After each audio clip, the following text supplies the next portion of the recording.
Back to another video और आपका आज स्वागत है। आज जो वीडियो हम लेकर आए हैं वो है रामायण का 27वां एपिसोड। तो चलिए देख लेते हैं ये वीडियो। हमारी ओर से महाराज को धन्यवाद कहिएगा। उन्होंने आकर अयोध्या के राजवंश को एक घोर संकट से बचा लिया। नहीं तो मुझे भय था कि भरत भावना के आवेश में आकर न जाने क्या कर बैठते। हमें आपका भी धन्यवाद करना है।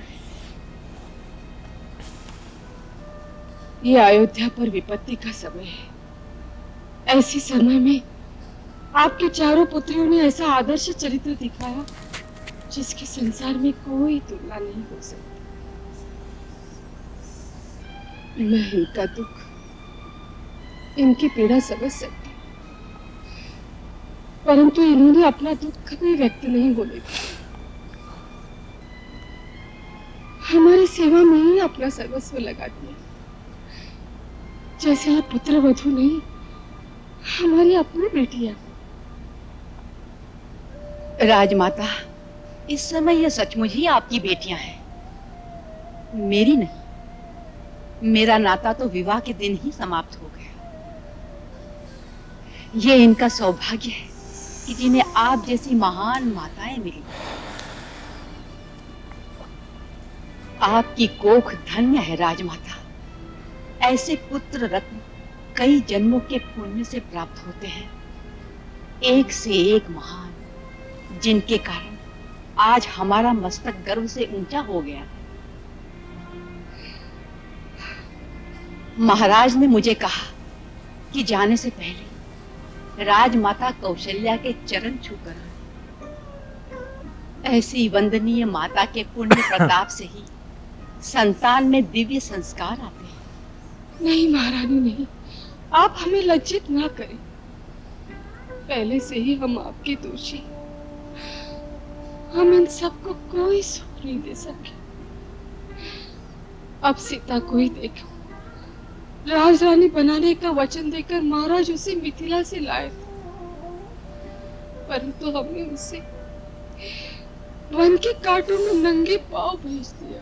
राजरानी होना तो एक साधारण बात थी। मेरी सीता को आज वो पद प्राप्त हुआ है जहाँ सारा संसार उसकी वंदना करता है। ये आप ही के आशीर्वाद का फल है राजमाता। उसमें मेरा कुछ नहीं। माँ की शिक्षा ही बेटे को अच्छा या बुरा बना सकती। ये आप ही की शिक्षा का फल है, जो आज सीता ने हम सब नारियों का गौरव बढ़ा दिया है। जब भी इतिहास महान पतिव्रताओं का वर्णन करेगा, उसमें सर्वप्रथम सीता का ही नाम होगा।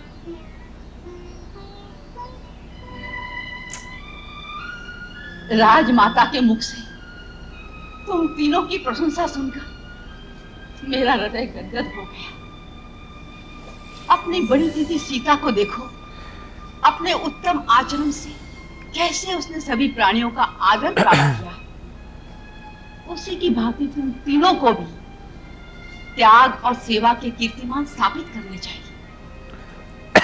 अपनी तीनों सासों का समान रूप से आदर करना चाहिए और किसी भेदभाव के बिना तीनों की सेवा करना तुम्हारा परम कर्तव्य है। राजमाता कैकेयी का विशेष ध्यान रखना चाहिए। वो इस समय पश्चाताप की अग्नि में जल रही हैं। उन्हें विशेष स्नेह और आदर की आवश्यकता होगी। उनसे एक ही शिक्षा सीखनी चाहिए कि किसी मंथरा जैसी घर फोड़ी की चिकनी चुपड़ी बातों के बहकावे में आकर अपने कुल की एकता को नहीं तोड़ना चाहिए। यह तुम्हारा कर्तव्य है कि अपने अपने पति पर ऐसा प्रभाव डालो जिससे चारों भाइयों का प्रेम परस्पर बढ़ता रहे।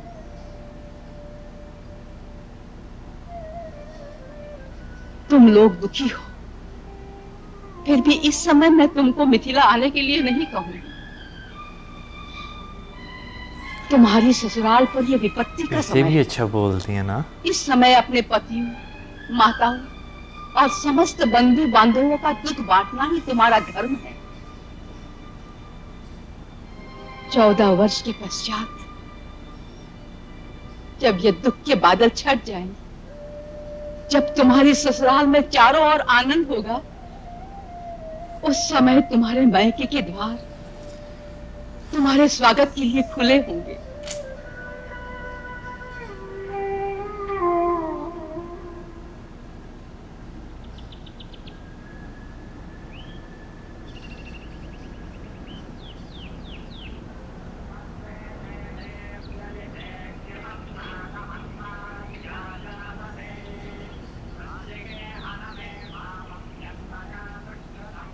श्रीमान, महर्षि से निवेदन कीजिए कि महाराज दशरथ का पुत्र राम सीता और लक्ष्मण सहित उनके दर्शनों की आज्ञा चाहता है।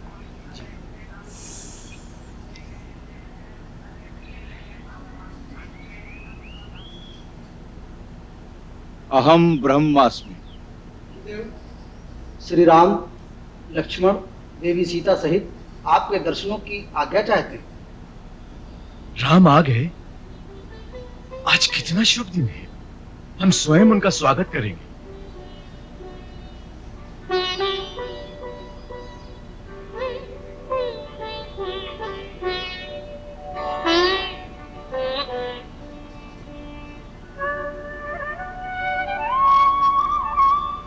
राम, अत्रि के आश्रम में तुम्हारा स्वागत है। आयुष्मान भव, सौभाग्यवती भव।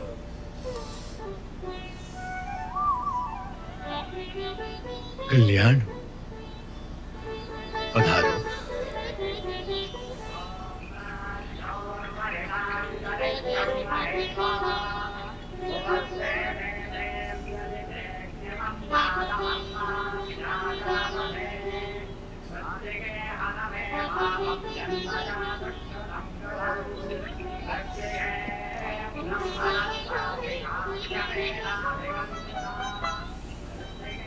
राम, देवी अनसुईया से मिलो।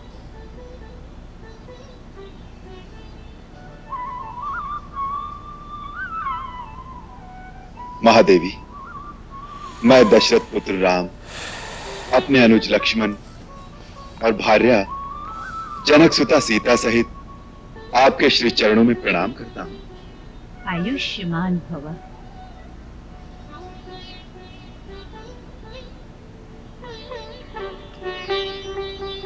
अखंड सौभाग्यवती भव।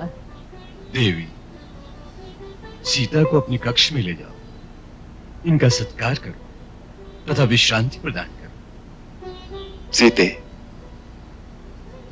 विश्व वंदनीय महासती अनसुईया के दर्शन के लिए